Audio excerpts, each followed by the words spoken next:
ফিলিস্তিন রাষ্ট্রকে স্বীকৃতি দিতে সৌদি আরব ও ফ্রান্সের যৌথ সভাপতিত্বে আন্তর্জাতিক সম্মেলনের তারিখ পুনরায় নির্ধারণ করা হয়েছে।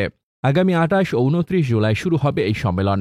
শুক্রবার আরব নিউজকে কূটনীতিকরা নিশ্চিত করেছেন, দুই রাষ্ট্র সমাধান মন্ত্রী পর্যায়ের সম্মেলন ২৮ ও ২৯ জুলাই পুনরায় শুরু হবে।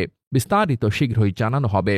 গত মাসের ১৭ থেকে ৩০ তারিখের জন্য নির্ধারিত এই সম্মেলনটি, যা আনুষ্ঠানিকভাবে ফিলিস্তিনি প্রশ্নের শান্তিপূর্ণ নিষ্পত্তি এবং দুই রাষ্ট্র সমাধান বাস্তবায়নের জন্য উচ্চস্তরের আন্তর্জাতিক সম্মেলন নামে পরিচিত ছিল, তা গত ১৩ জুন ইরান ও ইসরায়েলের সংঘাতের কারণে স্থগিত করা হয়। জাতিসংঘের সাধারণ পরিষদের আহ্বানে আয়োজিত সম্মেলনটি নিউ ইয়র্কে জাতিসংঘের সদর দপ্তরে অনুষ্ঠিত হবে।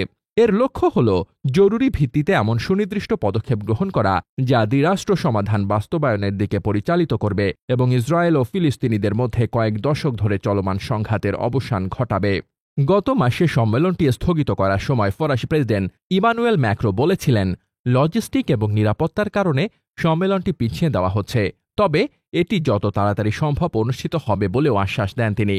ম্যাক্রো আনুষ্ঠানিকভাবে এই সম্মেলনের সময় একটি ফিলিস্তিনি রাষ্ট্রের স্বীকৃতি ঘোষণা করবেন বলে আশা করা যাচ্ছে। Desk report, বার্তাবাজার।